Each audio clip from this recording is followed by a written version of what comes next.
Hay una idea que solemos repetir una y otra vez, que los niños nacen siendo inocentes, que aprenden observando a quienes los rodean, que sus valores, sus miedos e incluso su forma de entender el mundo comienzan a construirse mucho antes de que sean capaces de tomar sus propias decisiones. Pero, ¿qué ocurre cuando el odio forma parte de esa enseñanza? ¿Qué sucede cuando un niño crece escuchando que la violencia es una forma legítima de resolver los problemas? En mayo de 2011, un niño de apenas 10 años tomó un revólver, caminó hasta la habitación donde dormía su padre y disparó.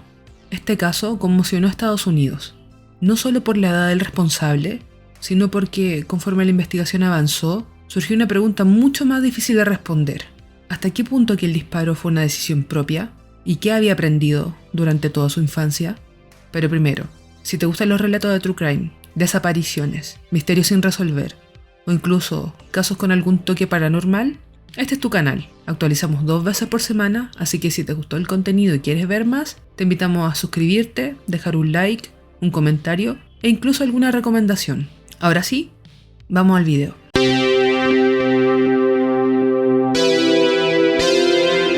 A simple vista, Joseph Hall parecía un niño como cualquier otro. Vivía junto a su padre, su madrastra y su hermano menor en Riverside, California, y asistía a la escuela como miles de niños de su edad.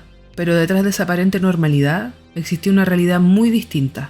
Su padre, Jeff Hall, era una figura conocida dentro del movimiento supremacista blanco en Estados Unidos. No se trataba simplemente de alguien con opiniones extremistas. Participaba activamente en organizaciones neonazis, asistía a manifestaciones y promovía públicamente un discurso basado en el odio racial. Aquella ideología no era un aspecto aislado de su vida, formaba parte de su identidad y también del ambiente en el que crecían sus hijos. Desde muy pequeño, Joseph estuvo expuesto a ese mundo. No solo escuchaba aquellas ideas, también participaba junto a su padre en reuniones y actos públicos relacionados con el supremacismo blanco. Con el tiempo, imágenes del niño realizando el saludo nazi o repitiendo consignas extremistas comenzaron a circular en distintos medios de comunicación. Para muchos, aquellas escenas resultaban impactantes, pero también planteaban una pregunta inevitable. ¿Cuánto de lo que decía realmente pertenecía a Joseph? ¿Y cuánto había sido aprendido de los adultos que lo rodeaban?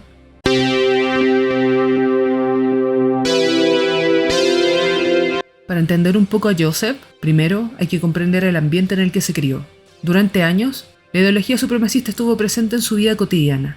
Las conversaciones en casa, las reuniones, las amistades de su padre, incluso algunas de las actividades familiares giraban en torno a esto.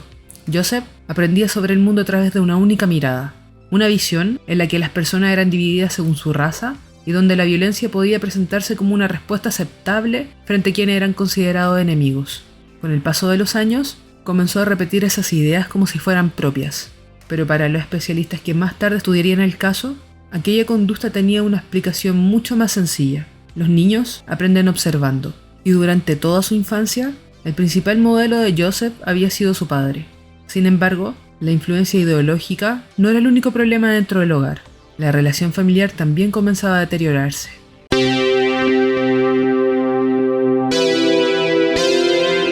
Con el paso de los años, la convivencia dentro de la casa se volvió cada vez más difícil. Diversos familiares y personas cercanas describieron a Jeff Hall como un hombre autoritario, impulsivo y con frecuentes episodios de agresividad. Las discusiones eran habituales. La policía acudió al domicilio en más de una ocasión por conflictos familiares. Mientras tanto, Joseph también empezaba a mostrar problemas de conducta. En la escuela acumulaba incidentes disciplinarios y quienes lo conocían percibían cambios en su comportamiento. Los investigadores descubrieron más tarde que el ambiente dentro del hogar llevaba años siendo profundamente inestable. No se trataba de un único episodio. Era un conflicto que parecía crecer con el paso del tiempo, hasta que finalmente ocurrió algo que cambiaría la historia de la familia para siempre.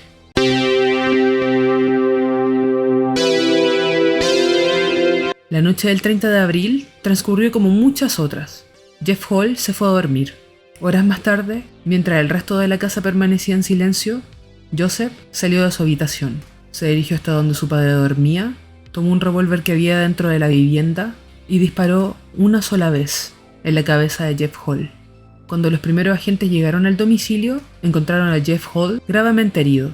Fue trasladado a un hospital, donde falleció poco después. Joseph permaneció en el lugar. No intentó escapar y no ocultó lo ocurrido. Desde el primer momento, la investigación se enfrentó a un caso tan inusual como complejo. porque el responsable tenía apenas 10 años. Y la pregunta ya no era únicamente qué había ocurrido aquella madrugada. La verdadera cuestión era comprender cómo un niño había llegado a tomar una decisión así.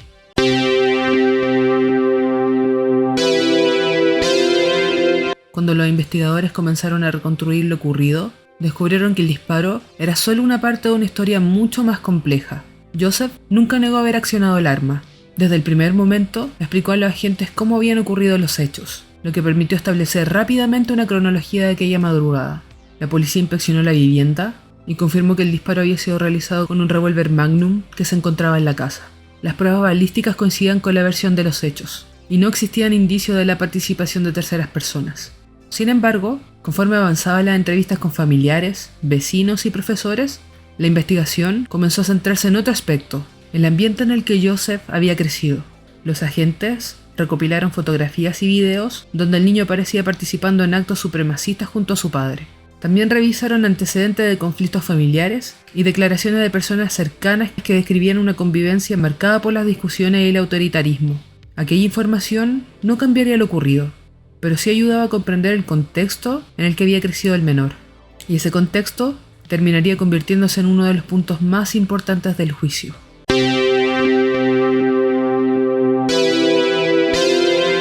Este no era un juicio como cualquier otro.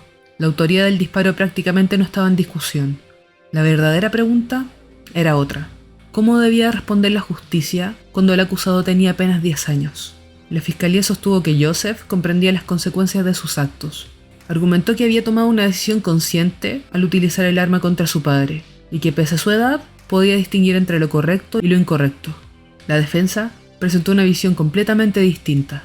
Sostenía que el niño había sido moldeado por años de miedo y abuso psicológico. Para sus abogados, el crimen no podía analizarse aislando únicamente el momento del disparo. Era necesario entender todo lo que había ocurrido antes. El juicio dejó de centrarse únicamente en el homicidio. Se convirtió en un debate sobre la responsabilidad de un niño criado dentro de un ambiente de odio y violencia.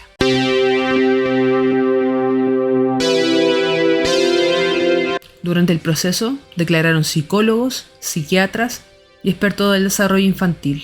Muchos coincidían en un aspecto fundamental. Los primeros años de la vida tienen una enorme influencia en la forma en que un niño interpreta el mundo.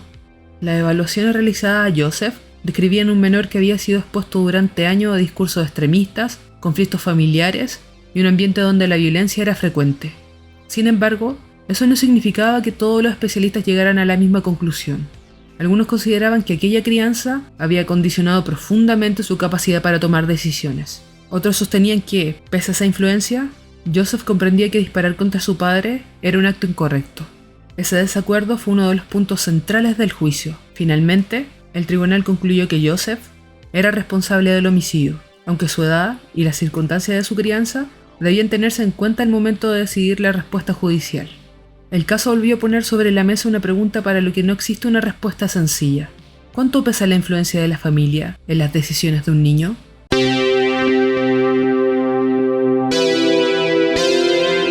La historia de Joseph Hall generó un intenso debate dentro y fuera de los tribunales. Algunas personas lo veían únicamente como un niño que había cometido un asesinato. Otros consideraban que también era una víctima de años de adoctrinamiento y violencia dentro de su propio hogar. El caso comenzó a estudiarse en ámbitos relacionados con la psicología, la criminología y el desarrollo infantil. No porque existían dudas sobre quién había disparado, sino porque obligaba a reflexionar sobre un problema mucho más amplio. ¿Qué ocurre cuando la primera persona que enseña a un niño también le transmite el odio como una forma de entender el mundo? Esa pregunta continúa siendo motivo de debate hasta hoy, porque establecer dónde termina la influencia de la crianza y dónde comienza la responsabilidad individual es una tarea mucho más compleja de lo que parece.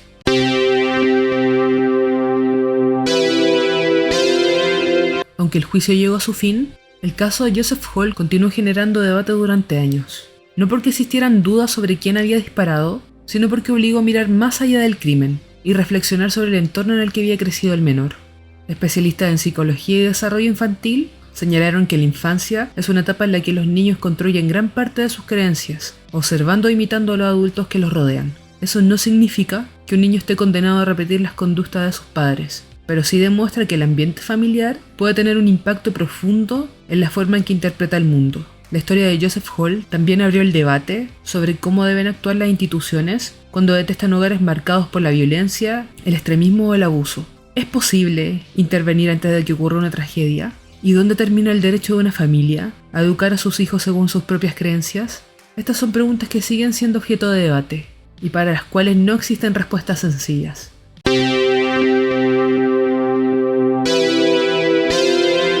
La historia de Joseph suele resumirse con una sola frase.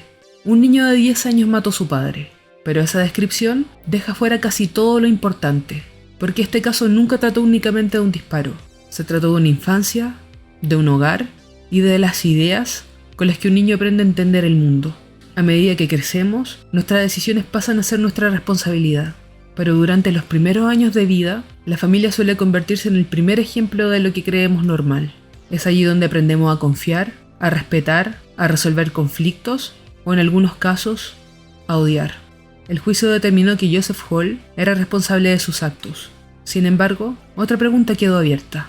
¿Cuánto de lo que hizo nació realmente de él? ¿Y cuánto fue el resultado de años de influencia? Probablemente nunca podamos responder esas preguntas con absoluta certeza, pero este caso nos recuerda algo que a menudo olvidamos. La violencia rara vez aparece de un día para otro, sino que comienza mucho antes. Están en las palabras que un niño escucha, en los ejemplos que observa y en las personas que le enseñan cómo funciona el mundo. Eso sería el relato de hoy.